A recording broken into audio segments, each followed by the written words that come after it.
You're listening to BoomBox Weekly. What's up? What's up? We are back with another episode of BoomBox Weekly. We have another special guest, Oscar from The Walking Dead. You might have seen him also in Everybody Hates Chris, NCIS, and many more. Vincent M. Ward. I'm your co-host, Gentel, Sharrie. That's right. I'm your boy Omar Cook. You already know what time it is. 24/7 LC. We back with another dope episode of BoomBox Weekly, and we have another dope guest for sure. You know what I'm saying? Vincent M. Ward. He's a legend in the game. He's been on a bunch of different films and whatnot, so he's gonna provide some dope insight for us today. For sure, for sure. But before we hop into everything, we want to give a shout out to our proud sponsors. 24/7 Live Culture is the premier multimedia platform for Black creatives dedicated towards changing the landscape of Black culture and media. 24/7 Live Culture serves as a resource for artists to share their work with the world. We offer musicians, actors, entertainers, and business owners a space to tell their stories through exclusive interviews. So tap in with the site for the latest Black culture news from around the world. 247liveculture.com and follow 24/7 Live Culture on all social medias. Already. Hottest platform in the world. You already know what time it is. Hey, and we about to get into these hot topics. Yeah, let's see what we got. Well, Nuggets versus the Heat. Whew. What'd you think about the game? Shoot, I mean, it's 1-1 right now. You know what I mean? You know, it's anybody's series, honestly. You know what I'm saying? Jokic is a hell of a player. You know what I'm saying? He's pretty much unguardable down there for sure. I mean, it's a matchup problem.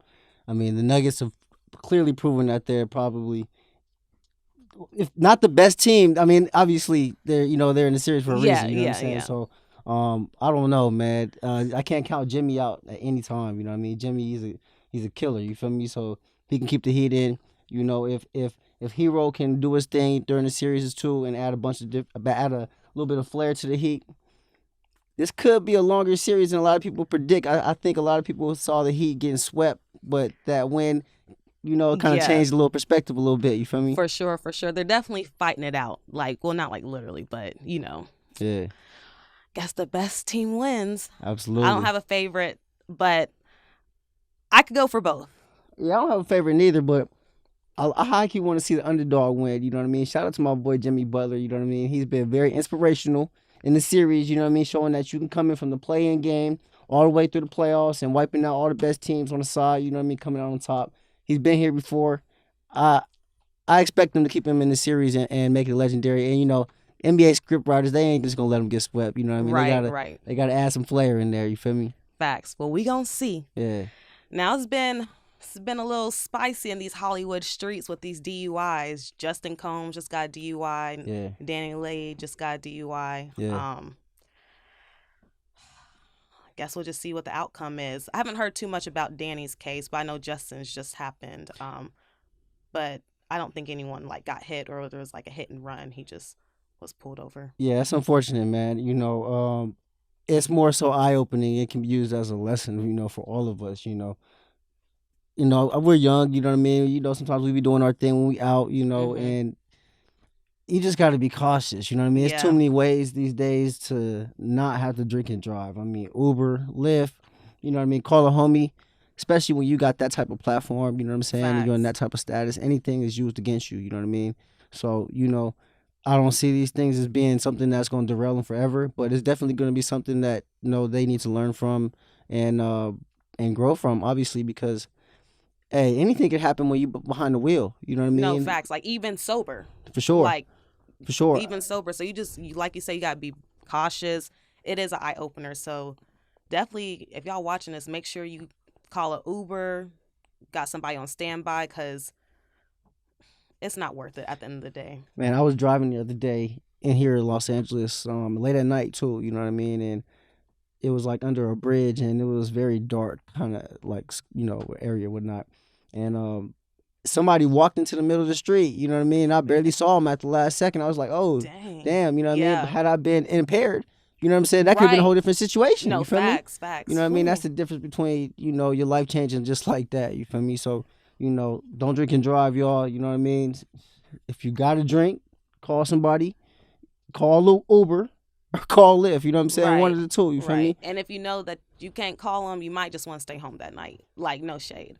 Absolutely. But just to avoid all the situations, because that's a little scary, especially seeing people like our age and who, we know, like, we don't know them, but like we've seen them throughout the entertainment industry. Just to see that happen to them, it literally can happen to like For sure. anybody. For sure. I'm gonna change it up a little bit. I know. Well, have you seen Blue Ivy performing with her mama Beyonce? I did see the clips. Yo, Blue Ivy was getting it. Like, I felt like a proud mama. I'm not gonna lie. I almost shedded a tear. I ain't gonna lie. Blue Ivy was getting it. Absolutely. I mean, it's just a matter of time. I mean, I see Blue Ivy probably being in a show business a little bit in some type of way or fashion. I mean, it's like it's bloodline. You feel me? Yeah. So it's dope to see her mom bring her into it. She got some moves and whatnot. Obviously, you can see the genetics kicking in. Especially them dancing side by side, like that was chef's kiss. Absolutely. They did that. I mean, the Beyonce haters, they gonna have to be hating some more for another. They got another generation to go. They do, because you can't hate on that. Like, that is a protege for real. Absolutely. Like, B and J did that. Absolutely. It's like LeBron's kids. They expect they waiting on LeBron to exit just for Bronny and Bryce to come right back in. You feel me? Double time. Yeah. Double time. Yeah, now you got two to deal with. That's gonna be yeah. Yeah, so they can keep on hating. Yep. Shit, let them. Right. Well, we're going to take a quick little break, and when we come back, we're going to have our special guest, Vincent M. Ward.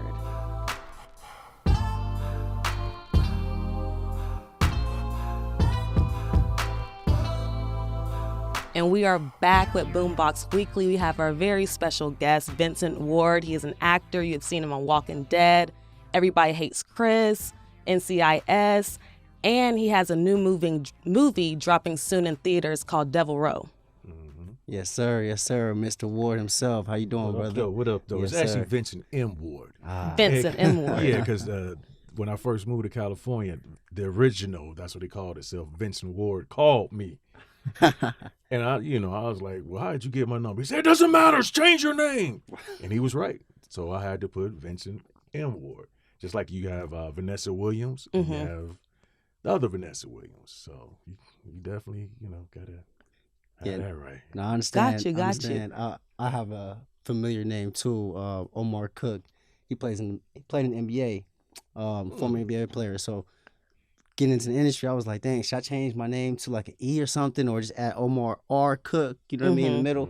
But I just kept it, we're in two different industries, so I mean, it is what it is, Right. I ain't never heard of him, so he must not have been a baller anyway. I am weak.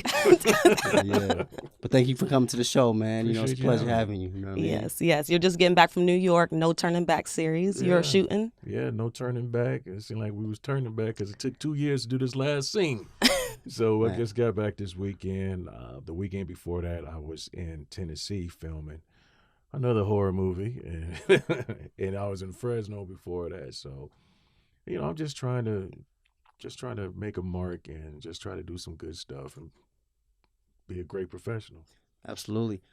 You're obviously well versed in the industry, and you've been working a long time. You have this new movie called Devilreaux. Before we get into that, what's your favorite genre to work in? It's horror. Horror. Yeah. Well, let me take that back. It doesn't matter. It doesn't matter which genre it is. I just want to work. I'm more funnier than killing people. I'm always got to be the big, black, bald, bad guy. And I understand because I'm 6'4", and, my voice can be a little intimidating. Some women, it can be a little sexy. But, but I mean, I definitely understand it because a lot of people in Hollywood are kind of short. So, that's why I don't want to say it's typecasted because I played the father, I played the son, I played the whatever. So I can pretty much play everything. But starting off doing theater is what really and truly helped me, because if you can do a stage play, you can do anything. Because as soon as it's action, there's no cut. If you mess up, you better know how to play it off. Right. I actually just got off a tour of the New Jack City, starring Tretch. He was Nino Brown. Big Daddy Kane. Alan Payne played G-Money. Gary Dordain played Ice-T's part. Flex Alexander played Pookie, and I played Dudder Man. Yeah. And for some of the guys who had never done a play before, they did an awesome job. That's and good. I can even go back for few years ago when I did a play called Redemption of a Dog with Snoop Dogg, Tamar Braxton, Omar Gooding, Eric Benet, Demetri McKinney, and it was Snoop's very first play, and he killed it. No doubt. You know, so I think, you know, when you put your heart and mind and soul in something, you can do whatever you want to do. Absolutely. Absolutely. Yeah. Now tell us about Devilreaux. Tell us about your role in it. And I heard you're working with Lionsgate on this. Yeah, it comes out June 9th, which is this Friday, starring myself, the legendary horror king himself, Mr. Tony Todd, a.k.a. Candyman. Legend. It's a film that I put together because I pretty much got tired of getting killed off and everything. So I'm like, I'm going to kill some people. No doubt. You know, I thought about Saw. I thought about, you know, they're up to part 10. Jason and Michael always comes back. And I think the love for horror started when I was young. Even though I was a basketball star and I was a dancer in a rap group, my parents used to always question me because I always had these horror icons posters in my room. And I remember they used to ask me, like, is this something you want to talk to us about? You know, I was like, no, why?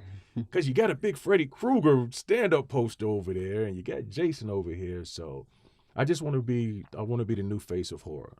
Okay. Or one of the new faces of horror. I don't want to be the black face of horror, you know, because every time you think about horror, you think about a black killer, it's always Candyman, which is still awesome. Right. But I want to be up there with Leatherface and Chucky and all these other people. And if I'm going to come back 5, 6, 7, 8, 9, 10, I don't want to hear no complaints about nothing because Candyman just came back again, too. So Yeah. He did. So you're going to change the game. I don't know if I'm gonna change it, but I will say this: I'm probably the only black person that ever created a character in a movie and starred in it. Yeah. You know, I can't think of even for the white characters. I don't think any of those guys who played those characters created the character. No doubt. I created my character. No doubt. So that's why it's so special to me. You know, before this, I had did a movie called The Stepdaddy. It's like a remake from the old horror movie called The Stepfather. And so I'm just trying to get, you know, I'm creating more and more projects. I created a travel show because, like I was telling you, you never see any black men as a travel show host. Yeah. So it's like I always keep in mind, why not me? Right. So, you know, if they can do it, I can do it. I think I have the personality for it. For sure. You know, I'm 6'4". And, you know, a lot of times people could think that's intimidating, but it's not. It's just my height. You know what I mean? This is my voice. So this is my smile. I like to make people feel welcome. In the same breath, I want to feel welcome also. Absolutely. Is your character come back? It's going to be a series like Jason and them, or is it going to be a one-time? You got to see, man. You got to see. I just said kind of like I come back 2 or 3 times. But nah, I mean, he definitely ain't dying. I'm gonna tell you that right now. He ain't dying in this one. Okay. You know, I'll be damned if I work this hard and have him killed off on the first one. That'll defeat the purpose. But it's about the guy.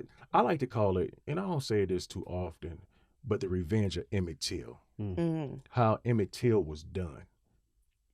Devilreaux was pretty much done the same way. Okay. But Devilreaux's mama brings him back to get revenge on the bloodline of the people who done him dirty and who done my father dirty, which is Tony Todd in the movie. Sounds deep. So it's all about revenge. It's about, you know, going after a person's bloodline and see what happens.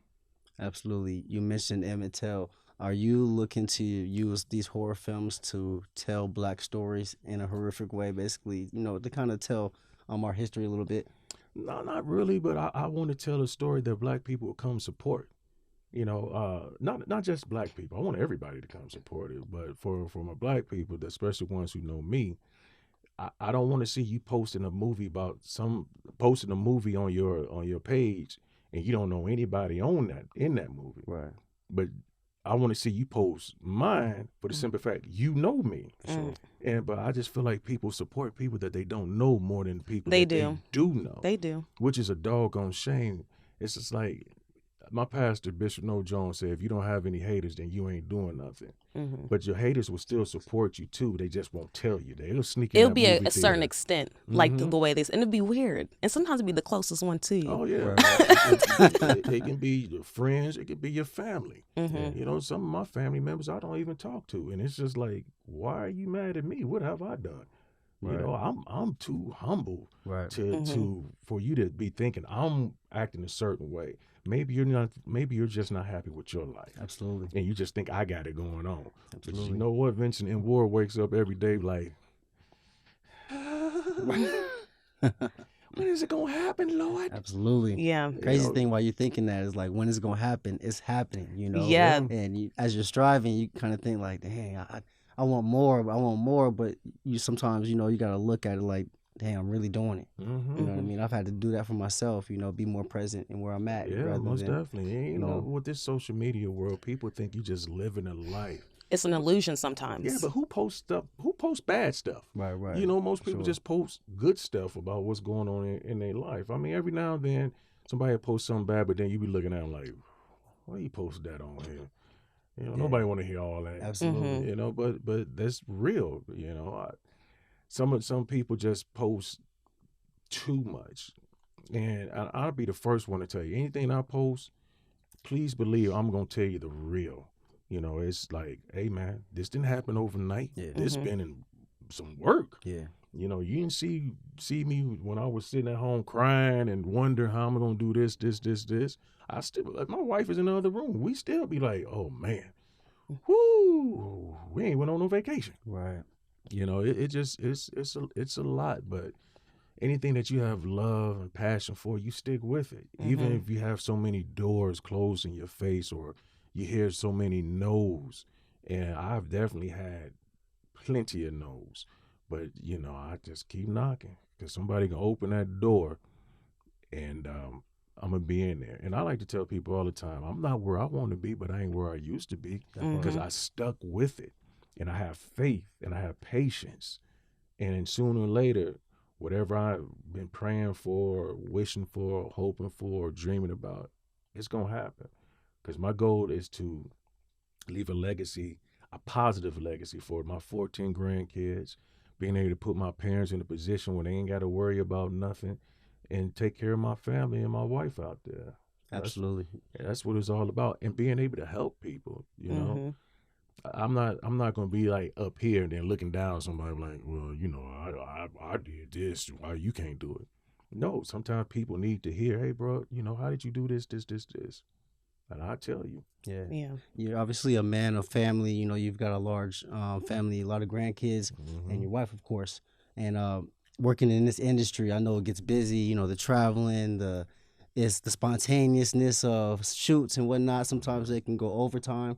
How do you balance your work life with being a family man? I'm not as busy as I want to be. It seems like, you know, you super busy. No, I'm not too busy to be able to spend time with my family or do something I need to do or just be, you know, a positive role model for not just the people who know me, but the people who don't know you. You know, you never know who's watching you. With this, again, social media world, eyes is always on you, good or bad. So I just try to lead by example, man. That's it. If I'm not talking about acting, I'm talking about family. I'm talking about faith. Because it's a lot of people don't like to talk about faith, or they think nobody gonna want to work with them because you know you believe in God. But you got so many people out here that brag about not believing in God. Right. You know, and I'm not saying that just because you believe in God that nothing, you know, that things don't happen to you. No, you have that's where that faith kicks in and you just keep it moving. For sure. Speaking of faith, what has brought you through your challenges?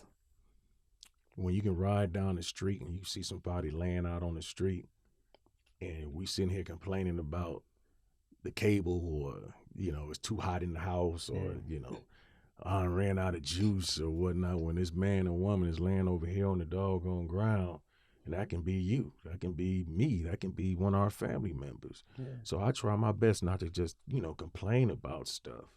You know, if anything, I'm just like, I'm grateful. Sure. It's more being grateful for, I say, the good, the bad, the past, the present, and in my future. And I just keep playing that in my mind, you know, just trying to manifest and just believe that whatever I've set my goals to will happen. You know, some people might think you just, you know, living a high life, But it's in your mind, it's just like, nah, my goal is a little bit bigger than what y'all might see right now. For sure. And I feel like how the way like Tyler Perry is doing things as far as getting people jobs and opening up studios. That's how it's supposed to be. Now, I don't know how he treat people outside of that, but I know how I'm going to be once I get there. Absolutely. That's good. That's a great mindset to have, I feel like in this industry, I mean, across all industries, especially in the Black community, we can eat together. I was talking to a filmmaker today about how we can possibly come together and work together or use each other and, push each other's work out there. You know what I mean? It's not more of a competition. It's more of an uplifting. You know what I'm saying? Everybody want to get paid first. For sure. It's like, how are we gonna get paid if we ain't, let's put something together, and then we worried about getting paid. But I mean, if you think about like, I forgot the guy's name, but like Vince Vaughn and all them, when they was first starting off, all the white guys was acting and they was producing. They was using this house and using his car and using all that. They were making things happen together, and then checks started coming. I think that was the same thing with Spike Lee and Denzel and them also too, with Samuel Jackson. They all worked together, and then eventually money would come. I mean, but it has to be some kind of loyalty too.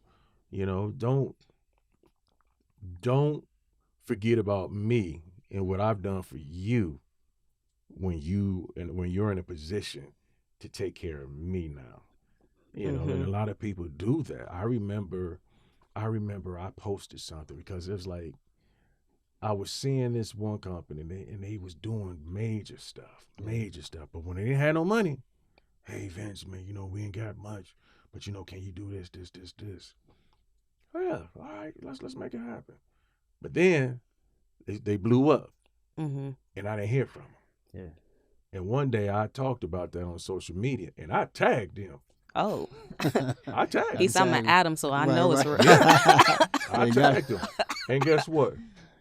3 days later, I got a call. Yeah. But why I got to do that? Right.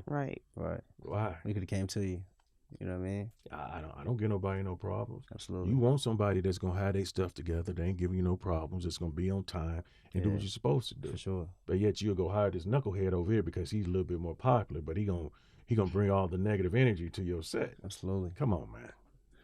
Yeah. Who would you say, you've worked with a lot of people in this industry. Who would you say has been like a major influence? I'm not gonna say a major influence. I would just say some people that I thought was cool to work with. When I did Ocean's 11, I had a great time working with Brad Pitt, Matt Damon, George Clooney, especially George Clooney. When I was working on Everybody Hates Chris, Terry Crews was really down to earth at that time. I'm not saying that he ain't now. When I did Redemption of a Dog, Snoop was the leader, and he took care of his people.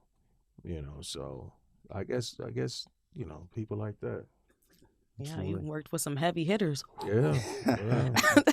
But once you work with them, you realize there ain't no difference between us. I remember one day, and I tell this story all the time. We was playing basketball on Ocean's 11, 3-on-3, and I was George Clooney's in them competition. I used to wear they butts out, and George Clooney's shoe came untied. Man, you should have seen them people run out there to tie his shoe. Of course. And you know what he said? He said, "Hey, I can tie my own shoe. You don't have to do that." But if he was that type of dude, he'd be like, "Yeah, go ahead and double knock that right there while you at it." Yeah. And I remember another time when I was doing Bringing Down the House, they had told all the extras not to look at Queen Latifah when she came out. She don't want you to look at her when she comes out. And I'm sitting there like, why are they telling these people that? Right. Because you can tell Queen, I had even met her yet, but you can tell she ain't like that. Absolutely. Soon as she came out, she was speaking to everybody, all the extras. She was high-fiving them and all that. And I was like, thank God, I'm glad she did that. Right. Yeah. Because those people would have went back home and be like, yeah, Queen Latifah didn't want nobody to look at her. And When that's it wasn't how even like rumors that. start. Right, And yeah. it wasn't even like that. Yeah. Sometimes a lot of these projects put people on these pedestals and they don't want to be on there. They just want to be treated normal. And that's how I've seen, these people that I named act. Yeah. The people who ain't really done nothing is the one who give you the biggest headaches. Mm-hmm. I know some this girl named Tasha Biltmore. She calls them local legends. Yeah. You know, if you can't handle the small stuff, how you expect to handle the big stuff? For sure. Right. So you've been in a lot of roles. We actually did a scene on New Jack Fury together. It's a feature film coming out soon. That's going to be hilarious. So when I saw you act, I'm like, man, like, he's so good and stuff. Like, how do you prepare yourself for your roles? Like, what's your technique that you use so you can come off as authentic as you I are? don't have one. They say do it this way, and that's exactly what I do. Okay. You know, I never went to acting school or taking any classes. Maybe if I did, I might be a lot further. But I just believe in going in there and having your stuff together. It says more than anything. You know, I've played that type of character before. It was the police detective. So it's like, what can you do different playing a mean police detective? Yeah. There's nothing you can do but yell at some people and be real about it. So I just try to yell at people as you know, as real as possible. Well, it was real because I was like, oh, shoot. He in trouble for real. But as soon as he say cut, I'm back to normal. Mm-hmm. Right. Yeah, I've heard like people in the past say, you know, don't know about doing that horror stuff. You know, you might try to, you know, the devil might take control of you and all this. I'm like, I've definitely thought about it too. Like I've had to, you know, I did a horror film before, but I had to pray on it before I took it. You know what I mean? You know, and I pray on everything I do before I do it anyway. So Sure. it can be something positive. Yeah. You know, but I've done a lot of faith based, and you get attacked more on there. Yeah. Than anything. Okay. Because I think it's like Satan, like, oh, look at you trying to do something positive over here, and now you was just the devil. Right. You know what I mean? It's acting. Yeah. It's Right. acting. Right. I'm an actor. Yeah. But I do have a question. Did you guys see that Hollywood Reporter interview with Damson? I was about to bring that up. Yeah. Mhm. This dude said he prayed to the devil, though. Yeah, he did. And he said that he had nightmares. Yeah, and he Yeah. should have. Right. The devil should have been all on his butt, just Yeah. tongue kissing him and everything. Yeah. You know what I mean? It's just like, his mama had to come save him. Yeah. Right. Right. Praying over him every day. Yeah. It's like, you know, you don't take it that deep, bro. Yeah. You don't take it that deep because, you know, you might not be able to get out that situation. Seriously. Ooh, gotta Yeah. be. I don't want no roles where if I gotta call Satan, Yeah. don't It want wasn't it, even you a feel me? role. It was Yeah. just him Trying to get- thinking he want to go deep. Mhm. I'm going Right. to get like devilish deep. I'm like, Yeah. nah, bro. He wanted to do something different this season.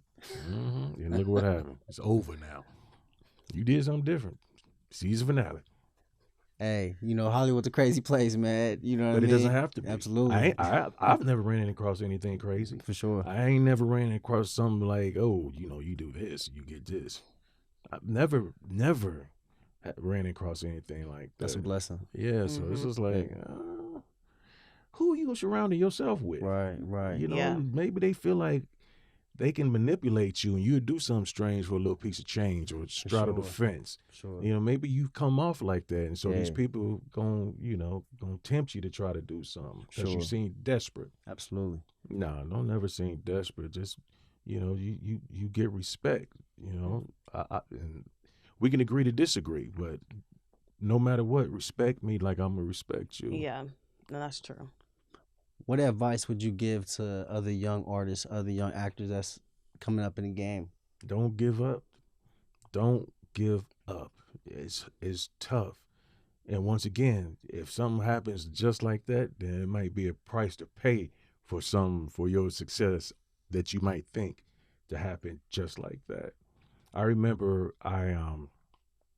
voiceovers. This one particular time, I was gonna quit.